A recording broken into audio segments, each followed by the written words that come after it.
Welcome to the From the Shadows podcast. I am your host, Shane Grove. And as I record this episode with no mic because it broke the exact probably 30 seconds before I was plugging it in, I apologize if the audio is not up to snuff, but hopefully nobody will notice. So before we get started, though, I do want to remind you that if you want to get a hold of us or check out some more content, go to our website, fromtheshadowspodcast.com. You can hit the contact button and send me an email, especially if you have an experience that you want to share. I'd love to hear from you. I'd love to hear about it and possibly have you on the show.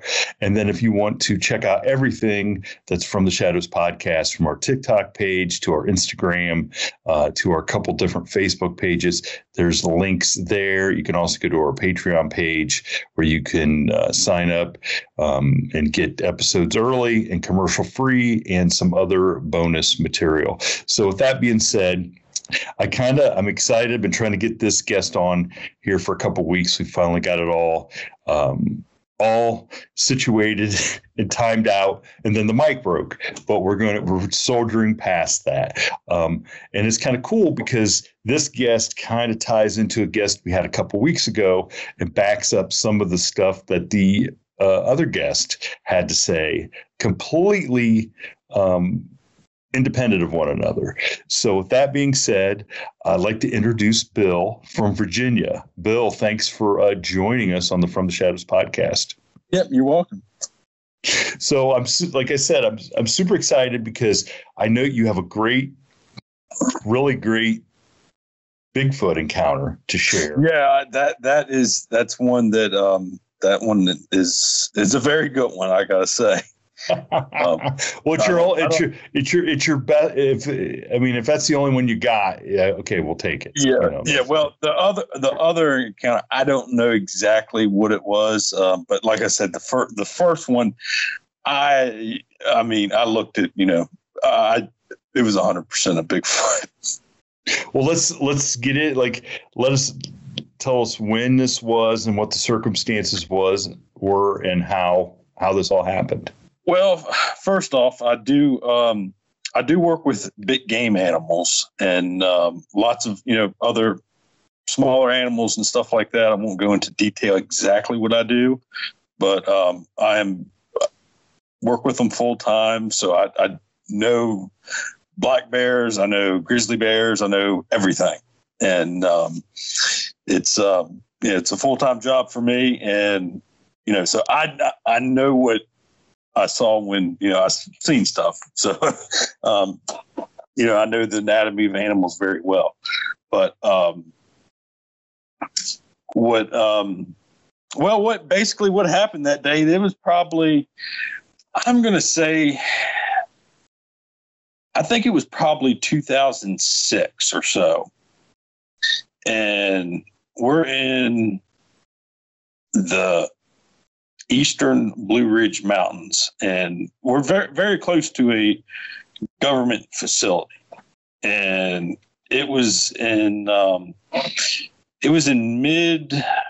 take that back. It wasn't mid. It was early May. So all the trees and everything were already on the leaves. The leaves were already on the trees.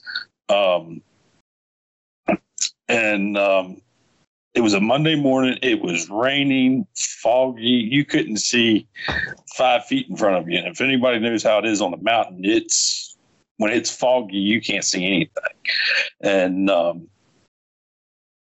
was going turkey hunting that morning, and it wasn't raining that bad. It was raining, but it wasn't like pouring down. It was just like a misty, nasty rain, a mountain rain. And I was by myself, and I'd gotten all my stuff up, and it was just breaking daylight. And I hadn't heard any turkeys gobbling very close, and I actually hadn't heard any that morning in my area that I usually hunted.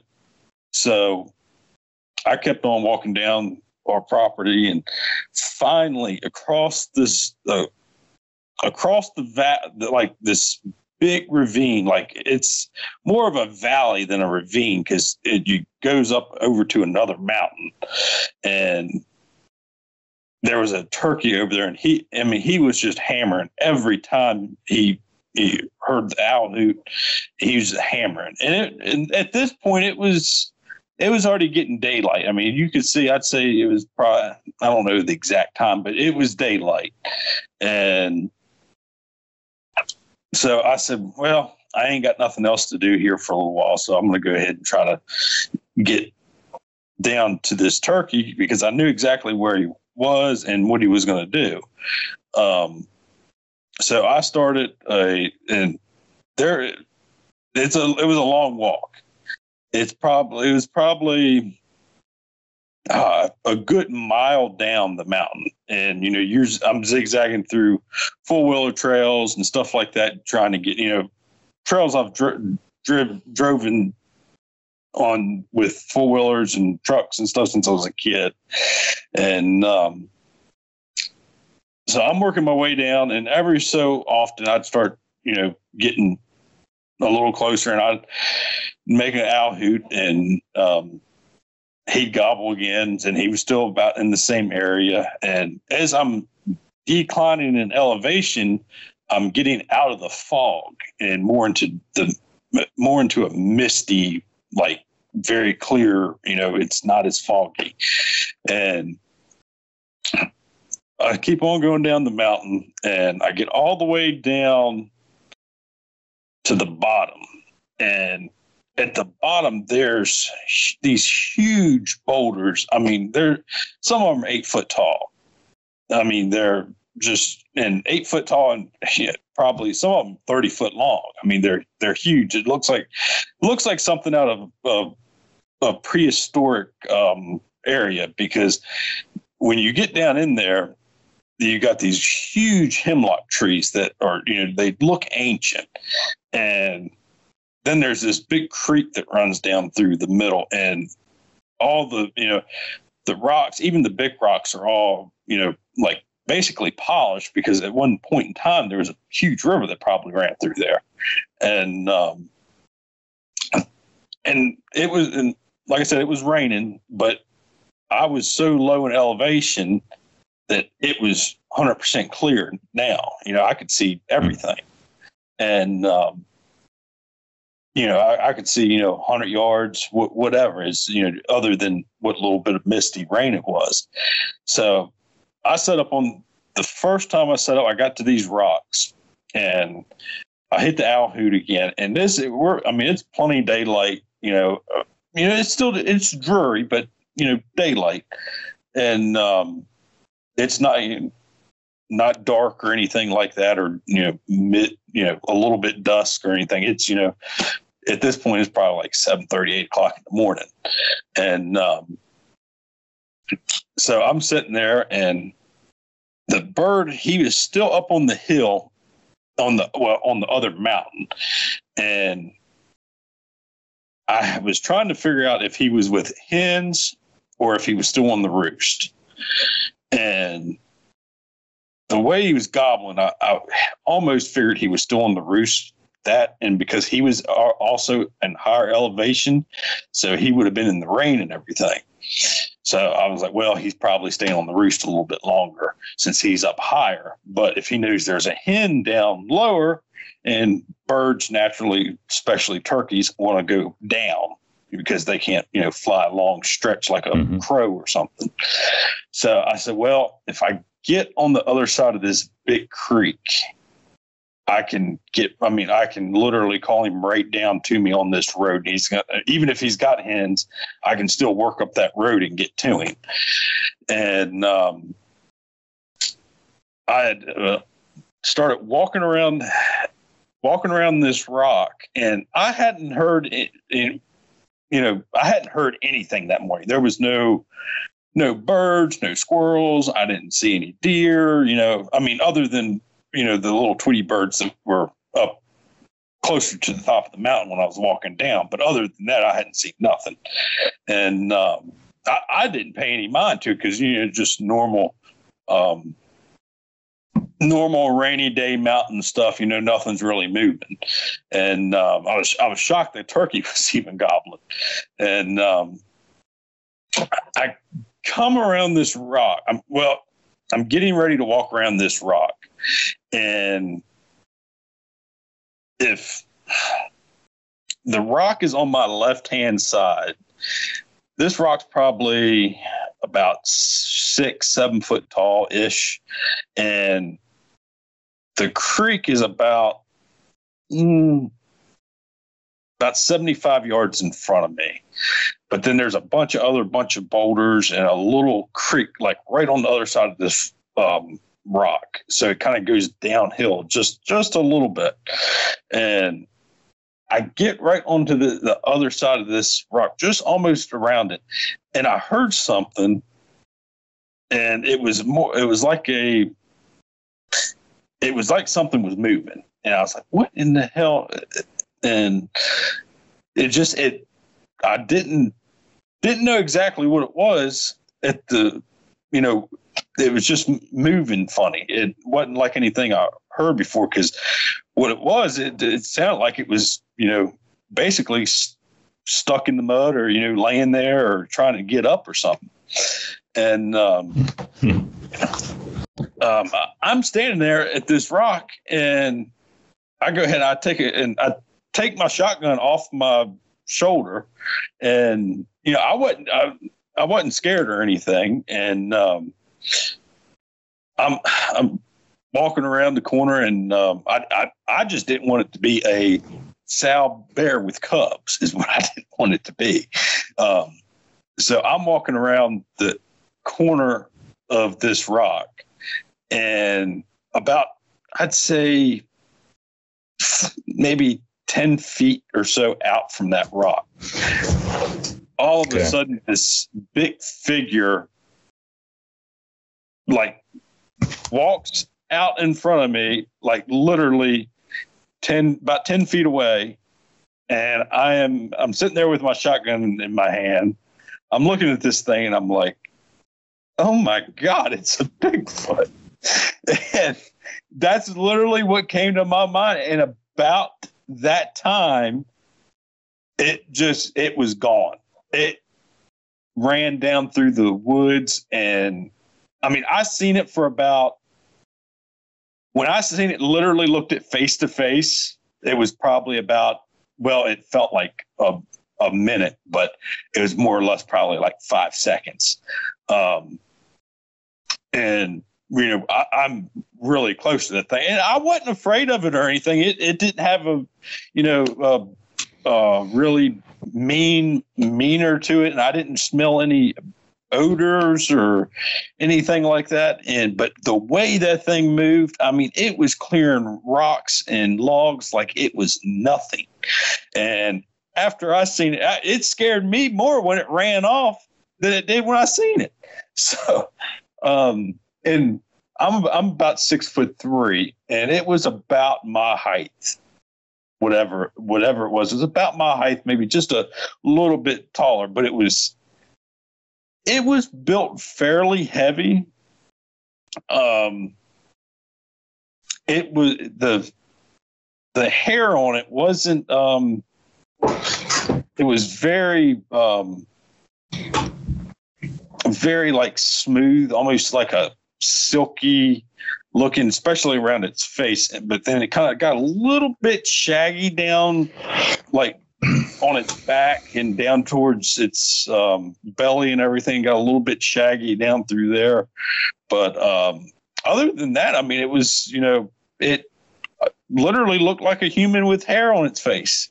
And the only reason I know it's not that, because it ran so damn fast. It was going out of my sight within 10 seconds. I mean, it was gone. I couldn't even, I couldn't even had gotten a shot off if I wanted to. And I wasn't going to shoot anything that was, not threatening my life or, something like that. And I would never shot at a Bigfoot with a shotgun either. But the way it was, just standing there and looked at me. It was literally like it was like, oh my God, I can't believe you saw me.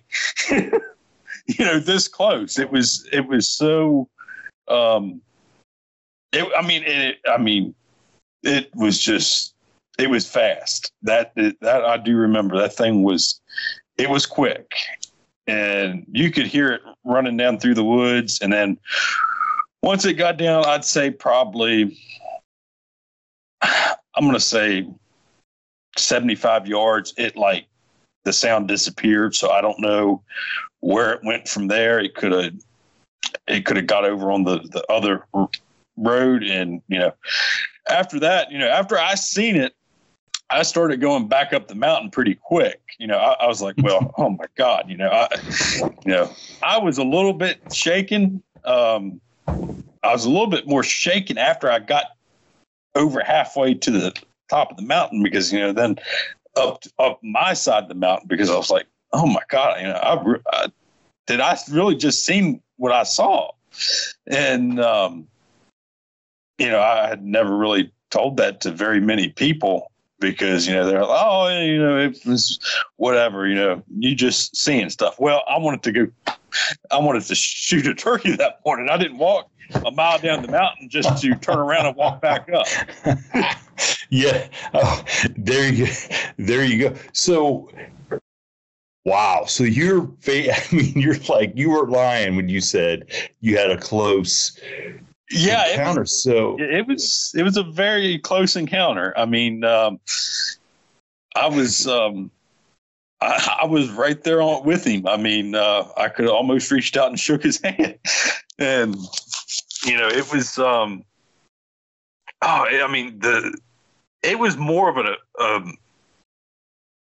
an amazing experience more than a scary experience.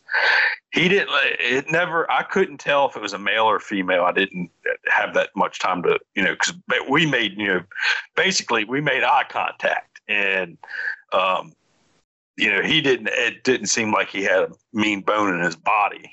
I didn't stop and sit around and we have a dinner down there or anything, but, from what I had that initial, contact with it, I didn't say, well, this thing's going to eat me.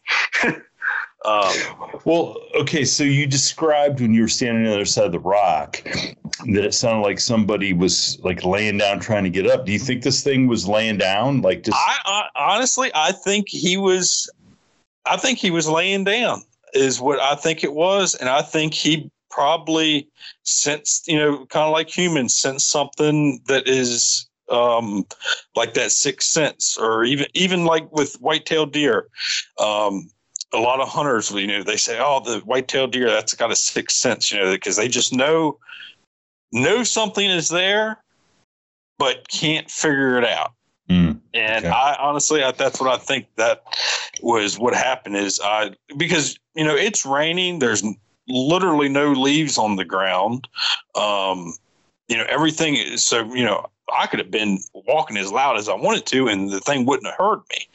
And the only thing that I think made it hear me was when I got down into that little part of that creek and it started to get real muddy, and my boots were in there, probably, the suction noise and all like that, and heard that. And, that's not a natural sound in the woods for, rubber boot to be soaking, suction the mud out, and animal hooves make a different sound than in the mud than a human.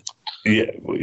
And you were making, right, an owl call, right? The whole way down? Hoot call, owl call. Yeah. Hoot. Okay. So it probably is like laying there going, well, either I'm getting this turkey or I'm getting this owl at some point. Maybe. Yeah. I mean, who knows? So, and I got to think that the size that you described it probably also made it a little discerning that, if it had been 8.5 feet tall and 700 or 800 pounds, maybe the scare factor might have been a little bit, a little different. I mean, but to see one that's just about your size, Yeah, I mean, you probably are like, "Whoa, what am I seeing?" Like you don't. So how the face? Like what stood out about the face and making eye contact with it? Like what did you think you were like really looking at? If I had somebody, if I had like a police sketch artist, I could literally tell them to the detail what this thing looked like. Um, it was, it didn't have like all these traditional, Bigfoot, with the bald face and all like that. It didn't have a lot of balding on its face. It had a lot of like long, like flat hair, like not long, but probably 2 inches wide, and it was laid very flat on its face. And it did have a very good sized nose. The nose was pretty decent size versus the face. The eye, like above the eye ridge and the above the eye that was very large. And it had a really big forehead still. Like the head almost didn't look like it fit the body. And it was, well, if what I assumed through all these years, it was probably a younger Bigfoot or whatever you want to call it. It was probably not a couple years old, probably whatever a teenager Bigfoot would be called. And like I said, it was just as scared as about as scared as I was of it. And it went one way, and I was not too far. After the initial shock, I wasn't too far behind it. I was heading back up the mountain, and it was it had some detail around the mouth. The lips were very human lips, but they were a little bit more fuller. It didn't have that traditional ape face look. It was more. It's very hard to it's hard to explain it without putting it on paper.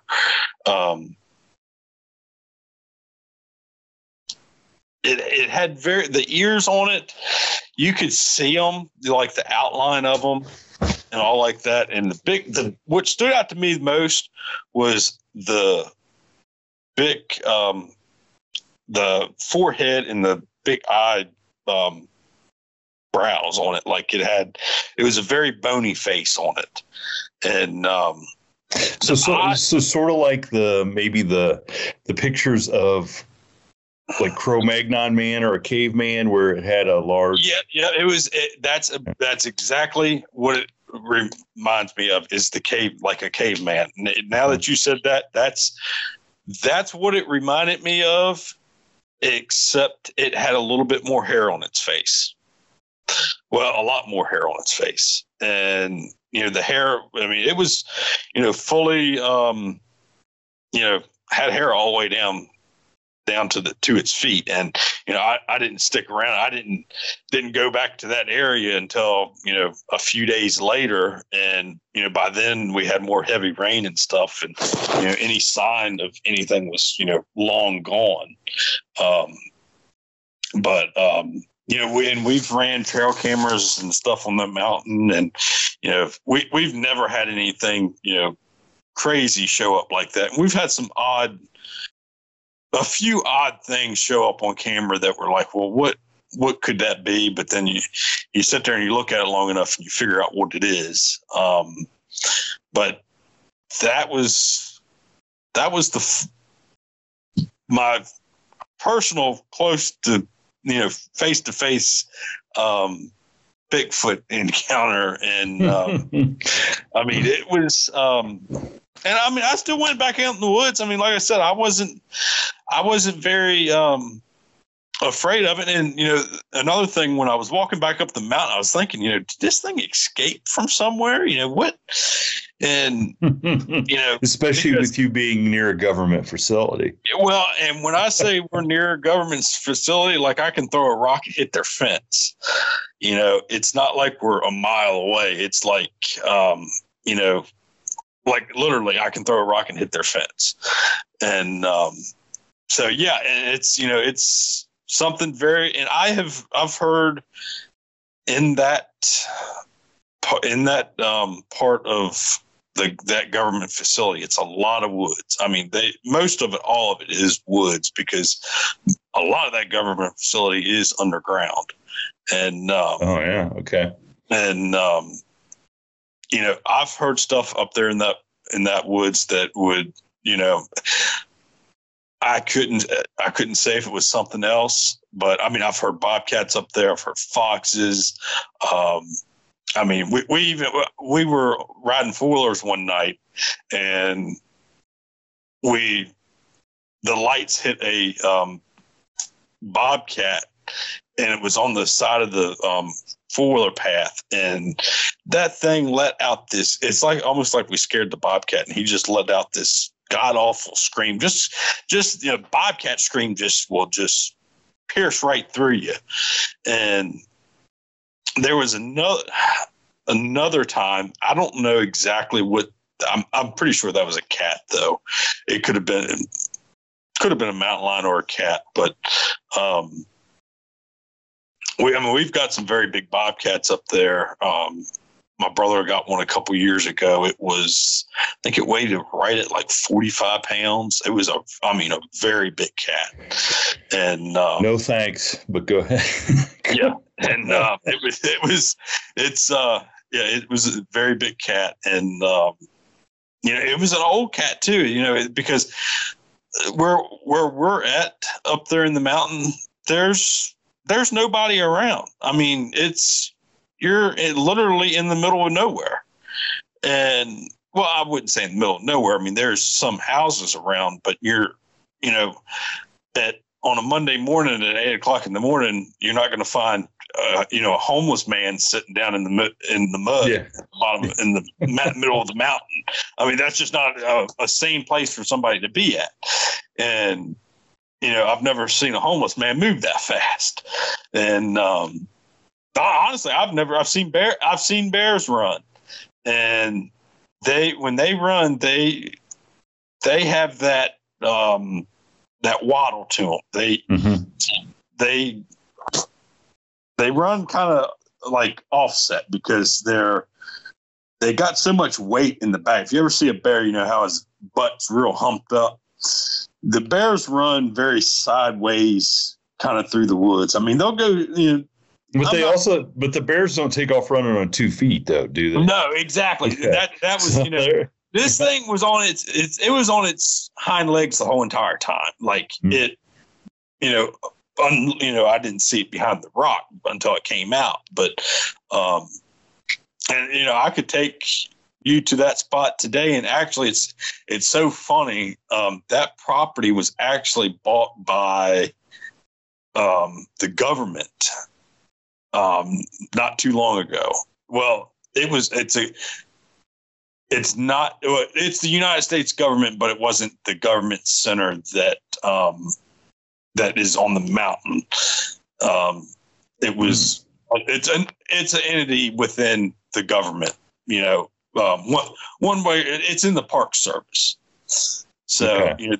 Park Service basically bought it, and now anybody can go down there and walk it. I'm guessing, and but yeah, I mean, I could literally take you to the spot and show you where it was, and it went that way and all like that. And I grew up in the mountain my whole life, and I've never seen anything move like that, or just look like that in general. And another thing, the color was not like that traditional, like black, or they say that like the brownish hair. It was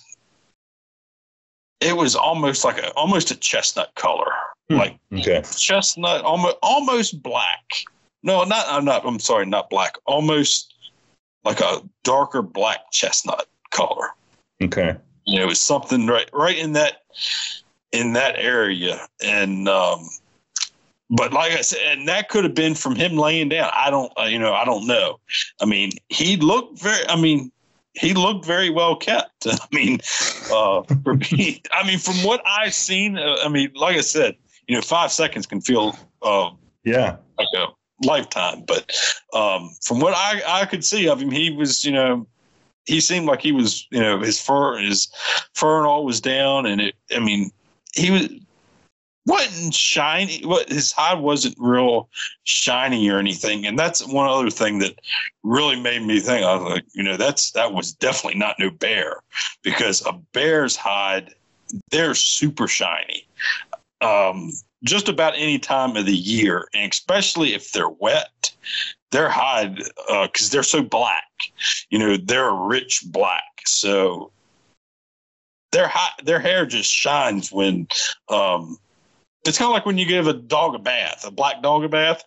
How their hair will just shine and get that real nice, like it's almost transparent. That's how most black bears are like that when they get wet. But he was not that color. He was more like a matte finish. I was like, I found that very odd too. No, when you came around and surprised it, it didn't make any kind of sound, or did it even? No, it did not make a sound. It took about to get across that little 4-wheeler trail wasn't much. So it took, like, I'd say a half a step out into that road. It was literally in the middle of the road. So it stepped out from behind the rock and was in the middle of the road and directly looking at me. And I was like, wow, that's a Bigfoot. I'm literally, that's what I said to myself. I was like, oh, wow, that's a Bigfoot.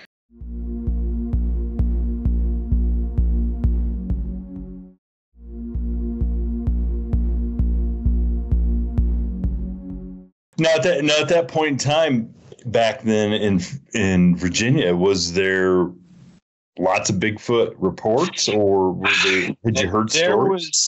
There was only, I did some research on it. There was only, at that time, there was only one other sighting, and actually that was the same year. Really? That was the same year. And that was not very far from where I was at. It was in, that would have been in northern Fauquier County, and I was closer. I was in Clark. It's we have seen bears we have a lease out in northern Fauquier County, and we have seen the same bear, Sal, travel from there all the way up to our property on the mountain.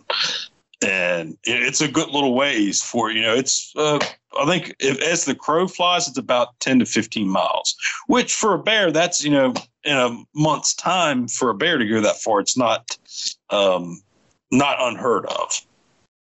So it makes you wonder if the sighting, the other sighting might have been of the same creature. It very well could have been. And I don't know if a lot of people know this, but when a bear is kicked, they get about 2 years old, they get kicked out from the mother. Usually the mother have twins or triplets. Well, what happens is that those baby bears they have to go away, because it's the mother is going to breed and, she's going to have new cubs to look forward to. And I've often wondered if, when you see a spurt of these sightings come up, if it's, the Bigfoot, or, because you out west and everything, they say that, they see the smaller ones, and then they see the big ones, but they see sometimes more of the smaller ones at certain times of a year. And I've never sat down and really put the, pen to paper on the, the dates of when they were seen out there versus us, but it's usually in the springtime. It's when bears do it. So if a Bigfoot's anything like a bear, maybe it pushes its young off too. And so, I've heard sort of like the theory is like the males, especially of the group, get pushed out. So, okay, now you got to go find your own territory and stuff like that. And I think, of course, no, it's just purely speculative based on all the eyewitness reports and stuff, but you do hear a lot of reports of seemingly the same family type units being in the same area for many, many years. So it does seem like, so it does seem like maybe if they find an area that is suitable, at least for part of the year, that's where they habitat. They stay there. And, so when you come back in the spring, maybe the next or 2 years later or whatever, one of the males isn't there because you're like, hey, look, you got to go. I'm not, I know more about wildlife than I do, the crypto stuff. I'm really big into it. Don't get me wrong, but I never sit down and really, like I said, put pen to paper and figure out all the little details about it. If you ask me anything about a wild animal, I probably know it.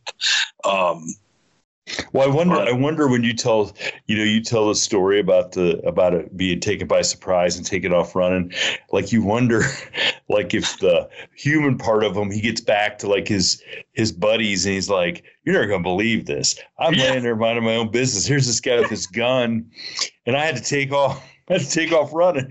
Yeah. And, he's going to see me. I thought, I thought it was the people that may have released me up at the top of the mountain. You never know.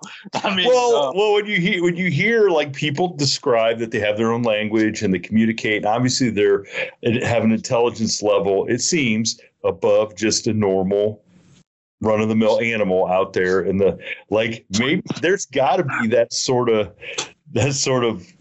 deal where they're like, hey, look. Like I almost got shot, or I got somebody walked up. I mean, they would share that with one another because I think that maybe informs then how they act or react to humans. Because a lot of them, when you hear these stories, it's not the first time they've run into a guy with a gun or somebody out camping. And I think wouldn't that be the same with bears? Like.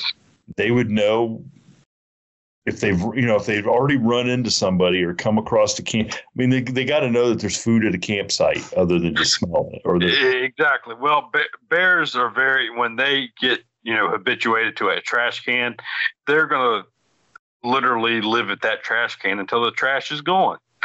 And, they know, they know where the food is and stuff like that.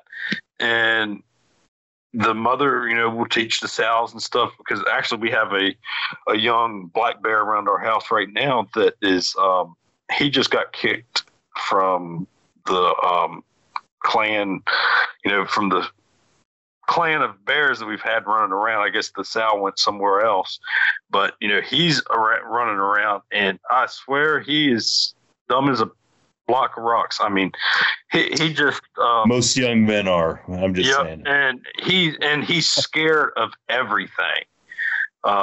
Because literally he's on his own right now.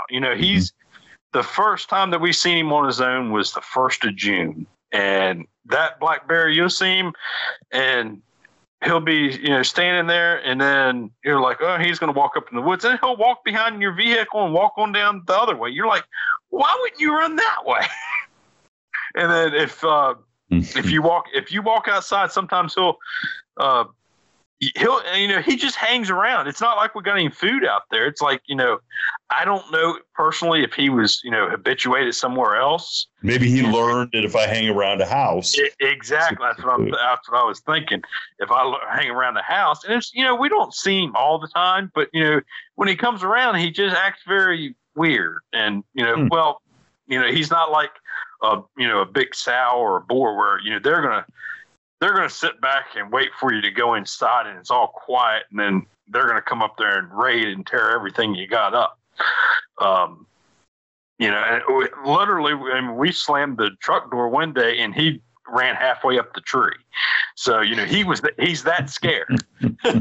So, and the way, with the, these primate things, the Bigfoots that people can't explain, we don't, personally, I don't think we know enough about them. All we can do is speculate what they do.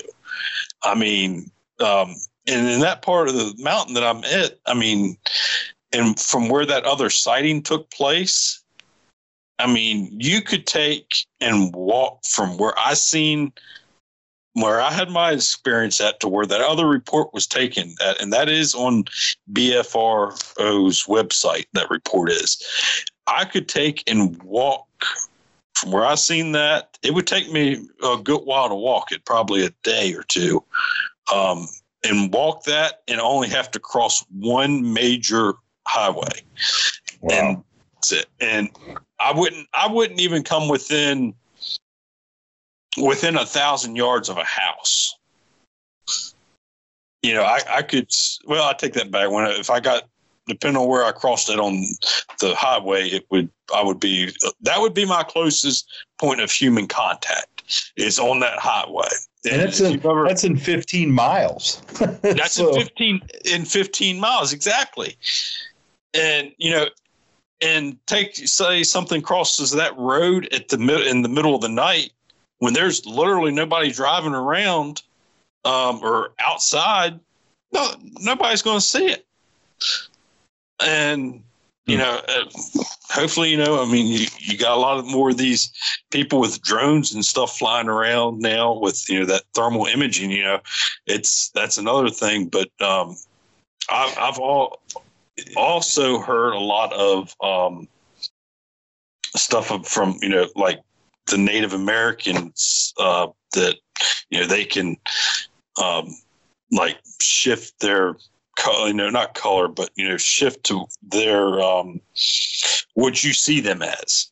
Or I don't know how much of that stuff is true or not, but they did discover on the not the lower side, it would be to the north of us.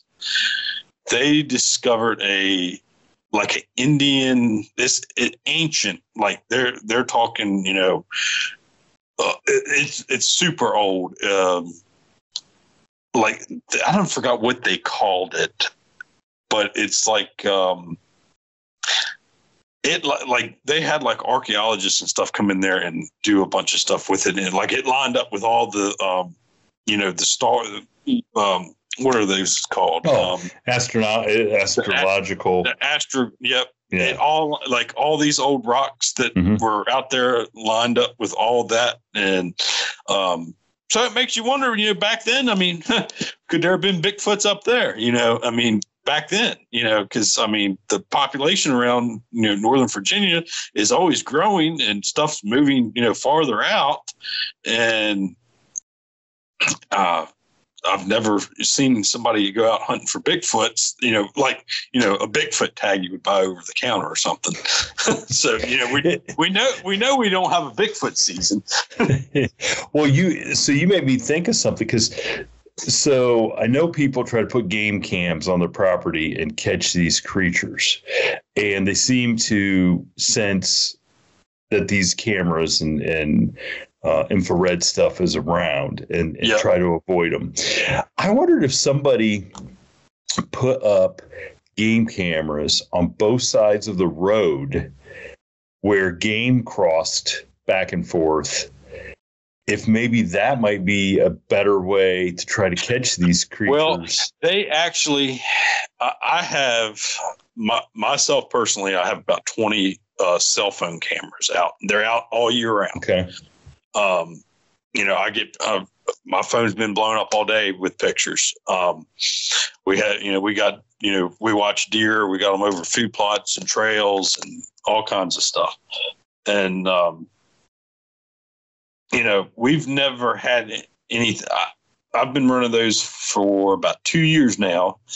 None of those I've ever had anything crazy happen with, but with every camera I've ever owned, even the old style flash ones and all like that, and then they came up with the ones that took the SD cards, and then they have the ones now that literally sends it to your cell phone.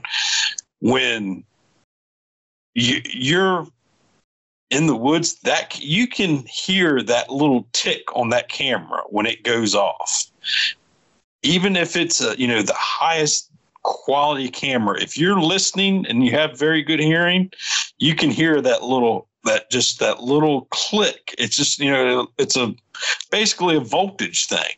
Mm-hmm. And if I've noticed a lot of animals, when they hear that, they're like, what is it? Then they'll come up, they'll inspect the camera. I've had deer come up, literally, I got pictures of their nose stuck right to the camera, and they're curious. But I think with those Bigfoot, or like I said, whatever you want to call them, I think that they know that they're there before you even get to them. They even, it's kind of like. That's why I'm wondering if you stuck them on the road. Well, see, they have a camera now that came out. It's a 360-degree trail camera. Really? And it will. I didn't forgot what the range on it, but I might try one out. And it shoots if it detects movement at wherever around it, it will catch it. But I've seen people that have had cameras strapped around a complete tree, one literally all the way around the tree, and trying to catch deer and whatever going by. And I always think to myself, man, that might be a good way to catch a Bigfoot, or something that knows that camera's there and is like, I don't want to be here. But older animals and certain animals are very camera shy, like cats, like bobcats. They do not like to have their picture taken. I don't know what it is, because they're part Amish, right? Yeah, yeah. I literally think they're part Amish. Like, the only time we'll ever get a cat that he won't stay in front of the camera. We got a watering spring that comes out of the side of the mountain, and we got a camera up over that. And, there's deer and bear and everything that come there and drink. And this just kind of explains to you how these animals work, that, have that sense of, I don't know what that is. I'm not going to mess with it. And this bobcat, it came up, it took a drink of water, and I know it heard that camera go off, that little click I'm telling you about. And the next picture was it literally looking at the camera. The next picture, it was gone. And that cat never came back to that watering hole. So we set up another camera farther down that creek, because the animals there's where the water pools up at, that's where the animals usually hang out at, because they can, sit there, get a drink, and they don't have to, try to get rushing water. But we hung another camera up, but we hung this one a little higher, and it was pointing down. That, that cat never noticed that camera one time, and he was coming back there, probably once or twice a day. And it was I know it was the same cat, because he had the same markings on his side. He was coming back there, but he never knew that camera was up in that tree, because I don't think he, had either. I just don't think he knew it was there. And it's interesting. It will take somebody to come up with something, I think, really ingenious and different to actually capture a good, because it does not make any sense that you can't capture these things, a good clear picture on a trail cam at least once. Exactly. Well, and another thing is, if I'm sure a lot of people that are listening are outdoors people. If you just sit in the woods and, you just watch the animals around you and how they act, they usually don't pay any mind to you being there unless you're doing something. And if you're doing something, they're usually going to pay a mind to you. But if you're sitting there, sitting still, whatever, video photography or, hunting or whatever, those animals are really just not going to care that you're there. But the moment you go and start doing something, one, they're either going to run away. Two, they're going to sit there and they're going to be like, what is he doing? We've had deer that, when we're cutting wood, and we've had deer literally walk right up to the wood splitter and everything, 10, 20 yards away. They're like literally looking at you like, what are you guys doing?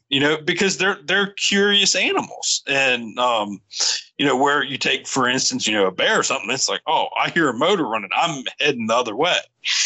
Certain animals have curiosity. So, I don't know how that would play out with, a Bigfoot. I don't have any information on that, but, I can firsthand say that, I've literally seen deer walk right up to a running wood splitter and, 20 yards away, and they're sitting there and they pay literally just, they're curious. They're like, I want to see what they're doing. And, I've ran heavy equipment, and you're running the equipment, and they come right out there like it's like they still own the place. And they're like, yep, you missed a little bit of dirt over there or whatever. That's, they literally, because they're not scared. So I want to hear now. I want to hear this other encounter that you had, and try to see if we can figure out what this was. The other one, that one, I'm going to say that was probably either the year before or the year after that I had the visual sighting of it. And it was within a year before, a year after, 100%. And it was probably, I'd say, about 10:30, 11 o'clock at night. I get up, I go get a drink of water, and we got a spotlight that we always shine out, because at that time didn't have our back field or anything fenced in, and literally from our back door, where our back door was, we didn't have a porch. We didn't have anything because we just had moved up there a few years earlier, and we hadn't had any, money and time to get everything taken care of. And, we were still working on the barn and the buildings and stuff like that. And, but we would always take the light and shine it out in the backyard and see what was out running around in the backyard, because you never know what you'd see. We've seen bear out there and all kinds of stuff. You just never know what you're going to see out there. And we would everybody in the family would do it when they get up, and they're like, oh yeah, shine the light out there at like 2 o'clock in the morning. There was 2 deer over there and a raccoon over by the tractor and blah blah blah. And it wasn't like I was the only one doing it. It was the whole family that was doing it. I guess I just got the short end of the straw that night on this encounter.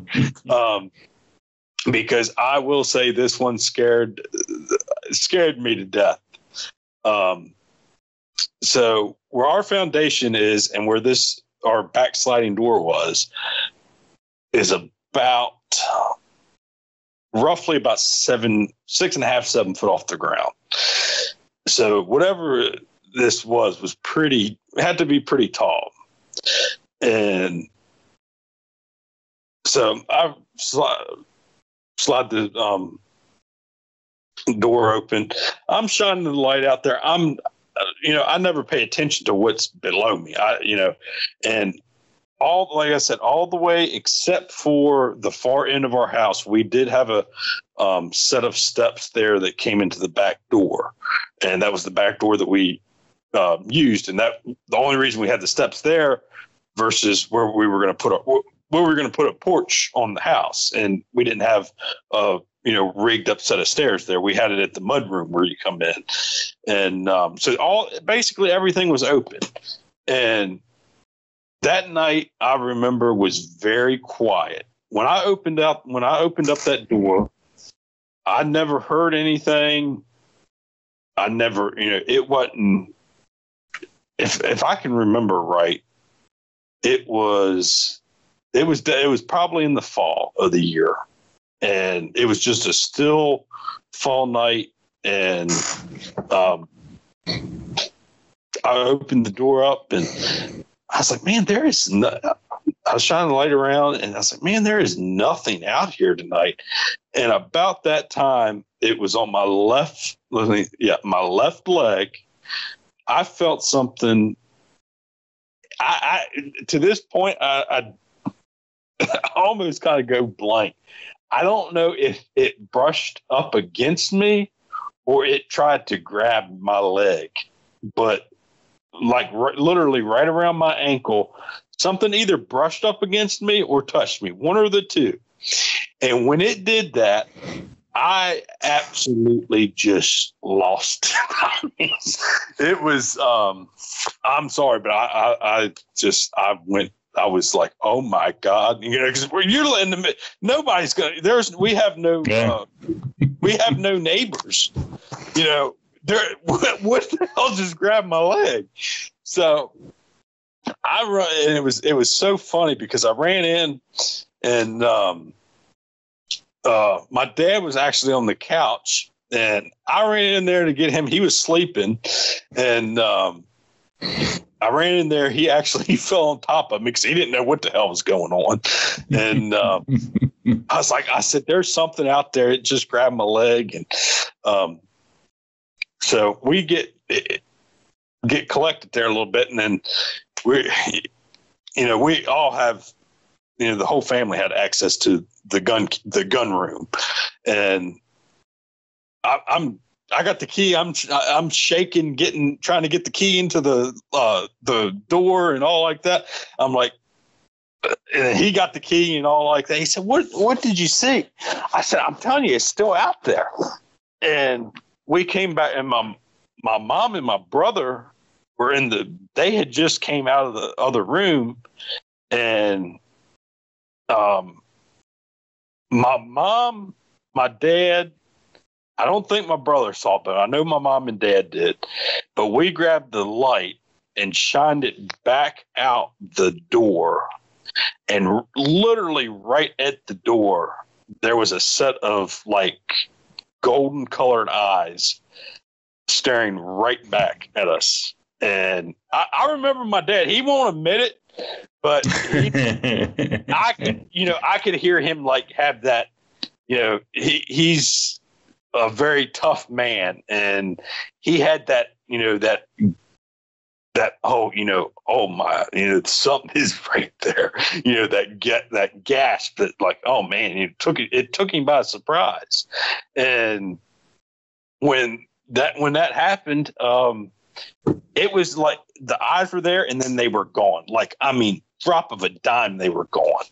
And he went outside, and he took another light and went outside, turned the front porch lights on, went out front and was looking around. And then we had grabbed another light and went out onto the other little porch on the back. And, we were armed, of course, because we didn't know who or what it was. And, and whatever it was, it was gone, because I think it heard the commotion and I'm going to stick around and see what this is all about. And then, when it had the light directly shined into its face, it and all I can tell you that it was about that was it literally had two big golden colored eye, not like super golden, but that yellowish like color eye. Yeah. And I've never seen that in any other animal other than like a big cat or something like that. And even that, like a deer's eyes are like a green color when the light hits it. A bobcat is like that green tone too. I'm trying to think what else. A raccoon will shine. A raccoon's eyes will shine red. Certain raccoons will shine red. Possums almost all the time shine red. There's certain animals that have certain color. Now foxes, they shine like a gold. That's the closest thing that I could come to color wise would be a red fox, because they have, if you shine a light on a red fox, they have that yellowish gold color to their eyes. But this was not a red fox standing on its hind legs. No. If it was the fox, it'd be the biggest fox somebody would ever seen. Unless it was actually Red Fox. It could have been Mr. Red Fox himself. And then this was a few years after we had built there, so and we were always building up there all the time, clearing stuff, and there was always activity going around there. So, and again, when there's activity going around, I don't care what type of animal it is, it wants to know what's going on. And, stuff investigates, like, out west when these guys on, they're logging. Oh, yeah. That's what they're doing out there. And they said, man, I just seen a Bigfoot. That Bigfoot wasn't out there just to scare you. He was out there. He's wondering what y'all was doing. And just animals are like that. And so are we. We are curious about some stuff, and we're scared about some stuff. So, at some point, somebody's going to, come up with one. And one of my dad's friends, because that night that happened where we seen those eyes, that was like the whole joke with the whole family. Oh, y'all seen Bigfoot, and you're winning it, And me, I took it serious. Like I was like, no, it didn't grab y'all's leg, it grabbed mine, and it was just like a joke in the family, and they're and I'll never forget this. This one of my dad's friends, he said it to me in the most serious voice. And I don't know if some of your listeners or whatever might get offended by it, but I mean,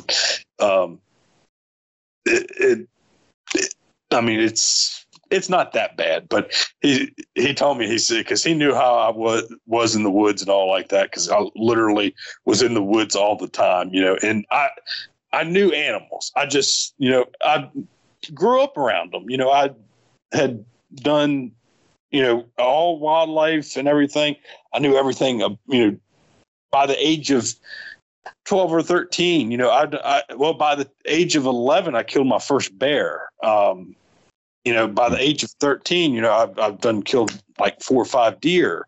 I was very active in the woods. And, my dad would, at the age of 14 was when I was allowed to go out and, hunt on my own. I knew all the gun safety stuff and everything like that. I mean, even to this day, I can't, pick up a gun without doing all the safety checks and all like that.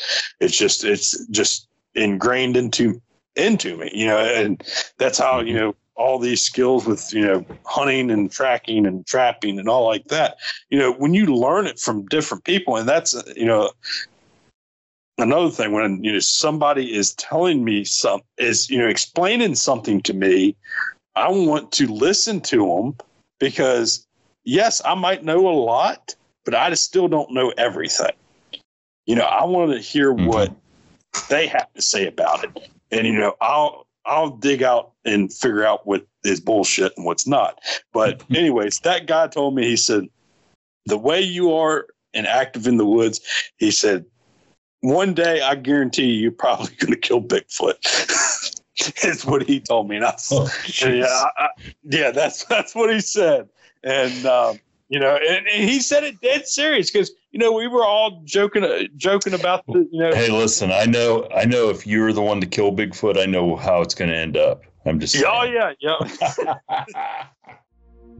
Join us on Patreon to hear part 2 of Bill's story.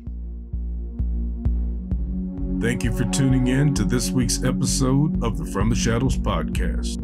Until next time, never shy away from the darkness or what may be lurking in the shadows.